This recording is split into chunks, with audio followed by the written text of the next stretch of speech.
Hey class, hope we're going well. So now we're going to be doing the second revision lesson on the Term 1 methods content. And so yesterday we covered trigonometry and radian measure, all things like that. So what we're going to be doing now is just having a bit of a look at our stuff to do with linear relationships. We're going to be doing the quadratics as well, and ending off on, just let me have a look here. And so we're going to be doing linear equations, quadratic relationships, and ending up with talking about inverse proportion for today's lesson. So this is again all, all according to the SCSA document, which you can get by looking for SCSA 11 methods, and you should be able to find the syllabus in there. So first up, we need to be able to determine the coordinates of the midpoint between 2 points. Now, I've got here our equation for the midpoint of two lines. So if we know that we've got 2 points, x1 and y1, and x2 and y2, the midpoint is going to be the x coordinates is going to be halfway of those, and the y coordinates is going to be halfway between those two. So if we had the coordinates 3, 5, and I don't know, 7, negative 9, halfway between 3 and 7 is, we do 3 plus 7 divided by 2 is equal to 5. So that's 10 divided by 2 is equal to 5. 5 plus negative 9, or 5 take 9 divided by 2, that's going to be negative 2 because it's negative 4 on the top. So the midpoint is going to be 5, negative 2 for this particular one. And if we ended up sort of doing a little sketch of what we'd expect that to look like, we would expect it to be 3, 5 would be somewhere around there, 7, negative 9 would be down there, so 5, negative 2 would be somewhere halfway between those. So we can always do a little bit of a quick sketch just to see whether or not our answers make sense. The other thing you need to be able to do is determine an endpoint given the other endpoint and the midpoint. And this is kind of the opposite of our midpoint idea. So if I had, basically we want to find out how long we go to the midpoint and then go that far again to do it again. So to find out where we end up. So if we had 3, 5, and we knew the midpoint was, let's say, 5, negative 2. What can we do to work out the endpoint? Well, we work out how much we added to that. We added 2. So to get to our midpoint, we've got to add another 2 to that. So that'd be 7. How do we go from 5 to negative 2? We subtracted 7. So we got to subtract another 7. Negative 2 takes 7 is negative 9. So our endpoint would be 7, negative 9. And that's one of the ways we can go about finding the endpoint given the another endpoint and the midpoint. And so that's just one way we can think about it. Now, this idea of, it says, examine examples of direct proportion and linearly related variables. When we've got direct proportion, we've actually got an incredibly simple formula.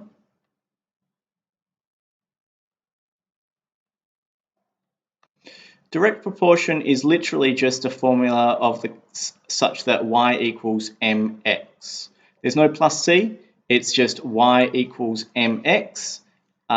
So basically what we would end up with is it would be a line that goes through the 0 point. And basically whatever gradient that line happened to be, that would be an example of direct proportion. So long as it goes through just a second, let's see if I can line that up properly. Yeah, close enough. So just so long as it goes through x equals 0, or the coordinates 0, 0, this 0, 0 point there, counts as direct proportion. And an example of direct proportion would be, for example, items sold and then costs on the left there. So basically, if something costs $2.50 each, so 2.5x, or so our cost would be equal to 2.5x. However many get sold, we get $2.50 for each one. So that will be an example of direct proportion. So yep, that's direct proportion. It's not too complicated, and that's an example of it. Next up, we've got y equals mx plus c. So we need to be able to recognize when we've got y equals mx plus c. I'll just create a bit more space down here. So when we've got y equals mx plus c, we need to be able to know that m is the gradient,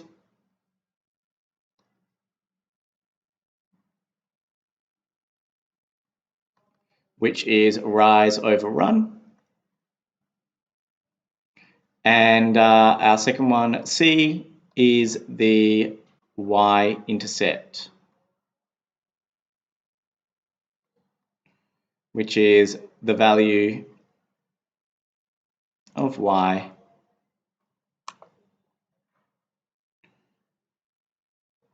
when x equals 0. So that's our y-intercept. There we go. And m is our gradient. So that's where we've got mx plus c. And we should understand that it's linear, so it's a straight line. We can work out its intercepts. The y-intercept is just going to be c. The x-intercept, if we set y equals to 0 and solve that linear equation, we can find it, and its slope or gradient, which is just rise over run. So that's pretty straightforward. Now, can we determine the equation of a line given sufficient information? I'll do that in this color here. So the equation of a straight line given sufficient information, including parallel and perpendicular lines. Now, you should be able to work out the equation of a line. So we can work out a line's equation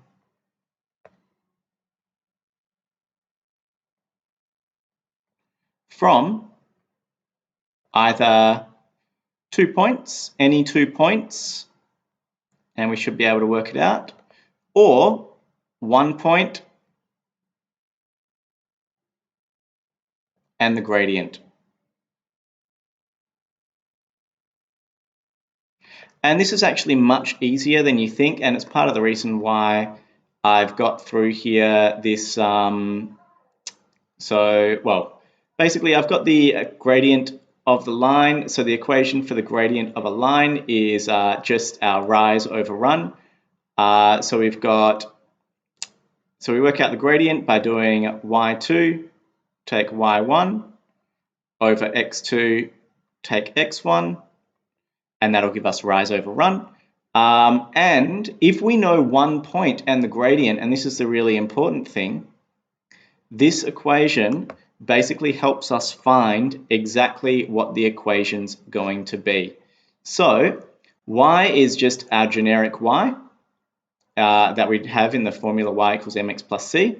y1 is a point that we happen to know. M is our gradient, which we should know. X is just the x in the equation y equals mx plus c, and x1 is a point. So, for example, if I know that a line has a gradient of -3 and passes through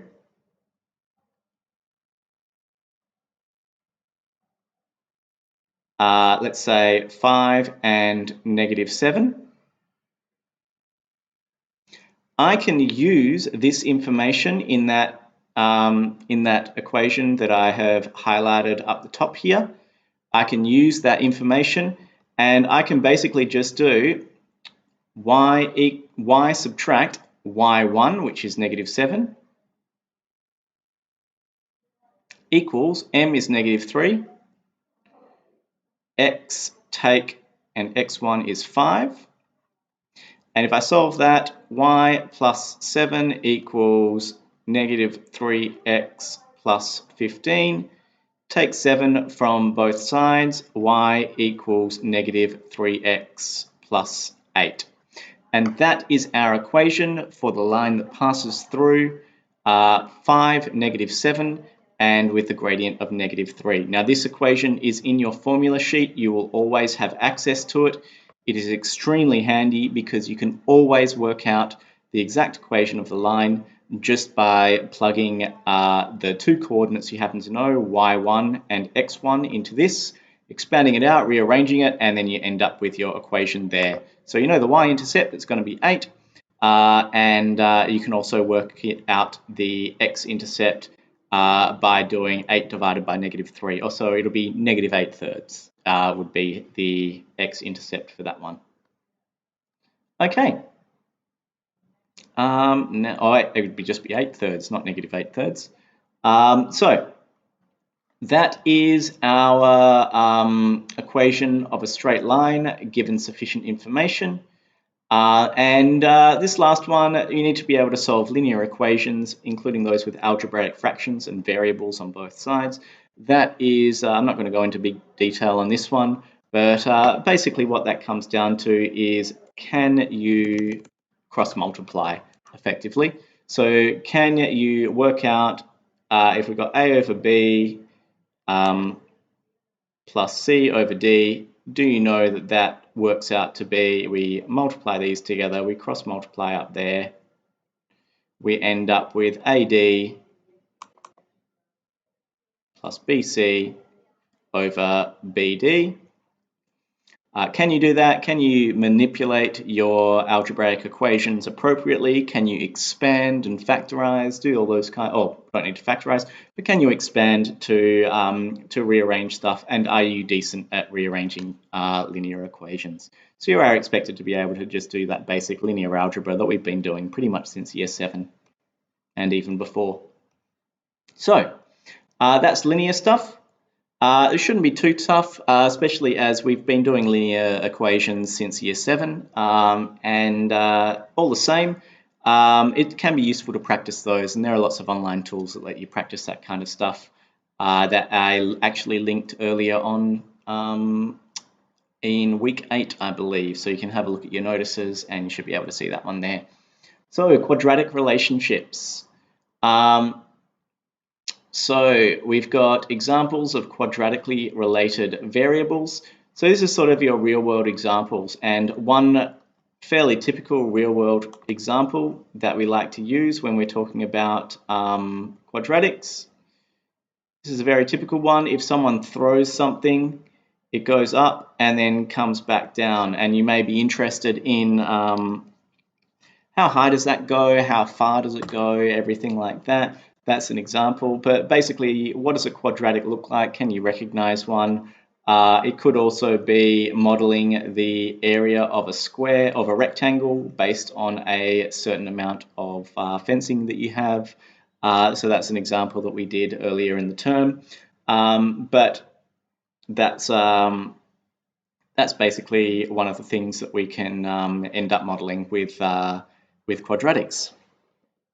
So basically, do you know what a quadratic looks like? And can you recognize it? Can you recognize in real world situations where a quadratic is being used? So we have our different types of graph. Our basic quadratic being y equals x squared.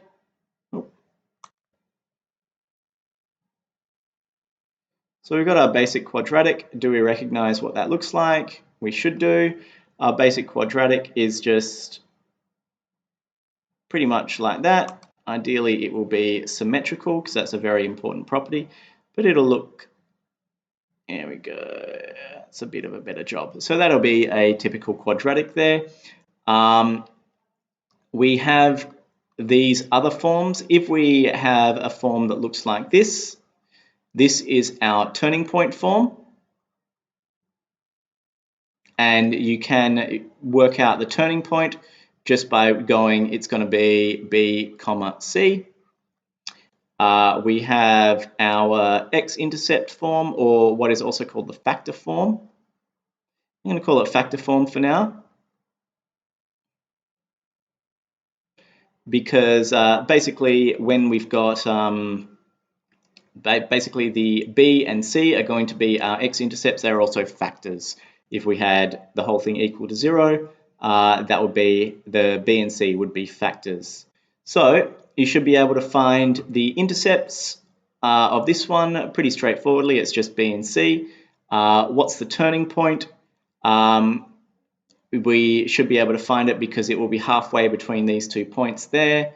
So basically, let's have a look here. So this would be, that would be our B and C points.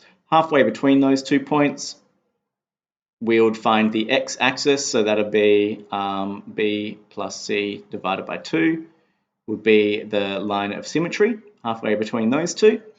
And then we substitute x equals that value to work out the y-coordinate of that point. So we should be able to find the turning point for that. So that shouldn't be too hard to do. We should be able to solve quadratic equations, and including use of the quadratic formula and completing the square. The quadratic formula being x equals, so if we've got ax squared plus bx plus c, x is equal to negative b plus or minus the square root of b squared minus 4ac over 2a. And so just a sec. Now this, I'm just going to jump down to 1.1.11. That's going to give us the, so this little thing here, b squared minus 4ac, is what we call the discriminant. And the special thing about the discriminant is that if the discriminant equals 0, we've got a situation where there is no uncertainty. There is no plus or minus component to this because the whole thing's equal to 0. So there will be one solution to our equation, which is just going to be negative b over 2a. If it is equal to, if it's positive, we've got two solutions, because this could be a number that, or basically we do have a plus or minus component, so it could be a, we could be adding the number or the square root of the discriminant, or we could be subtracting the square root of the discriminant. And if it's negative, we don't have any solutions because we cannot take the square root of a negative number. And what these look like is, and I've done this little graph many a time, but the three different situations, this is a situation where we have one solution where it just touches the line perfectly like that. The point where we've got two solutions is where it goes through the line like that. And the point where we've got no solutions is where it doesn't touch the line at all, because this is finding our x-intercepts. You should note that that is equal to 0. Okay, so that's the discriminant. Now we should be able to determine the equation of a quadratic given sufficient information. So the sufficient information that we should be able to use to get that,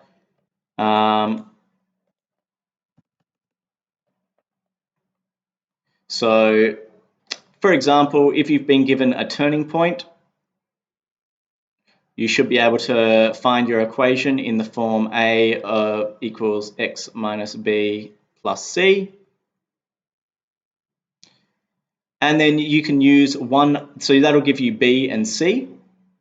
So b and c will be found using the turning point there. And then you can substitute, and if you have one known point,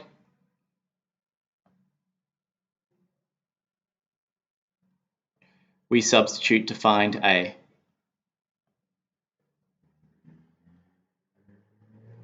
So basically we can work that out. Or if we happen to have or we could find, if we happen to know the two x-intercepts, we could do ax minus b, x minus c. We could work that out, and then we could again use one known point, substitute in our x and y values to find what a would be there. And if we had ax squared plus bx plus c, which is our other form of it, we would often get the y-intercept for that, so we could work out what that is and go from there, basically. So there basically comes down to, you would normally have a known point, potentially two known points. So if you have the turning point and one other known point, you should be able to work it out using this first form of the equation there. If you have the two x-intercepts, you should be able to use this second one down here. So that's what we've got there. And we should be able to recognize features of the general quadratic. So that's like its turning point is going to be negative b over 2a. Another thing is, if a is negative, we have a what's called a maximum, or rather a curve that points up. So it does have a maximum value. It does not have a minimum value. And if a is positive, we have a point that can be considered a minimum on that graph. So we can end up with a minimum turning point. So this is a maximum turning point. This is a minimum turning point. Okay. So just a sec. So let's just have a look back up there. So yeah, those are just some of our information. Another one is you should be able to complete the square. Now, there is in fact on the, just let me get that on there.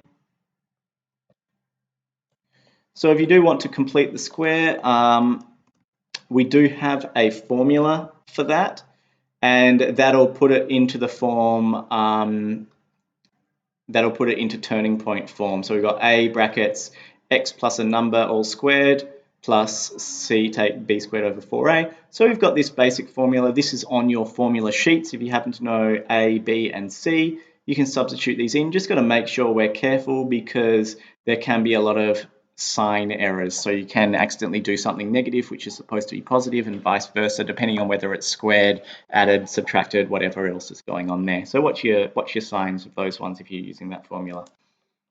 Okay, so that's quadratics. The last one we're going to have a quick look at is inverse proportion. So inverse proportion is our reciprocal formula. Let's just get that up there. So a reciprocal formula looks like this. And so that's an inverse proportion.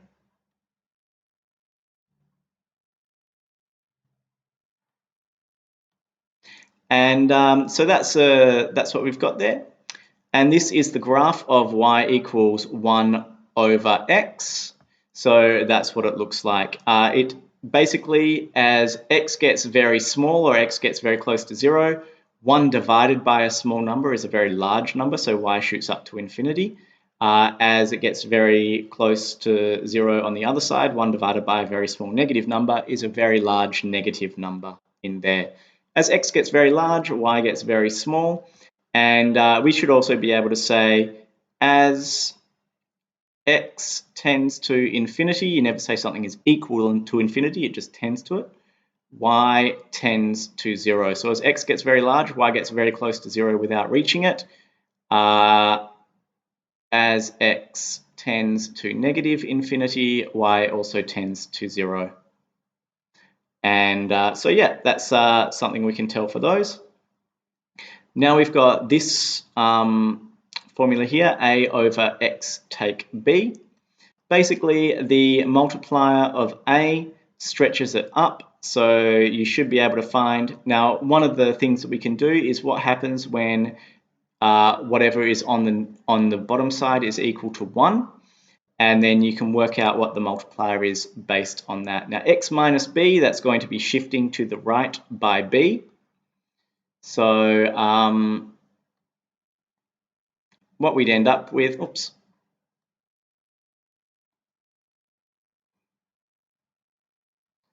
what we'd end up with if we had some b. Now, we need to be able to draw in the, and what we'd normally do is we draw just a vertical line that shows what it tends to, and that would be b, and that's how much it's been shifted to the right. Now, if we go over by 1, that is b plus 1, then normally whatever we've got there is going to be, the x coordinates is going to be b plus 1, and the y coordinates are going to be a, because normally if a was 1, this would just be the point 1, but that's basically what we've got there. So the other thing is that if a is negative, we would end up with something that has been flipped upside down. So if we end up with a being negative, it gets flipped upside down, but otherwise looks pretty much the same. So this is just our vertical dilation, and can flip it upside down if that's negative. So I hope that was helpful for you. I'm going to, so we've got a WebEx that we're doing tomorrow during our normal class time. I'm also going to put up one last video that covers the remaining parts that involve powers and polynomials, graphs of relations, and functions. So I'm going to have a look at those, and just to go back over, had inverse proportion, bunch on quadratic relationships, and a bunch on lines and linear relationships too. So I hope that was helpful for you, and have a good day. Bye.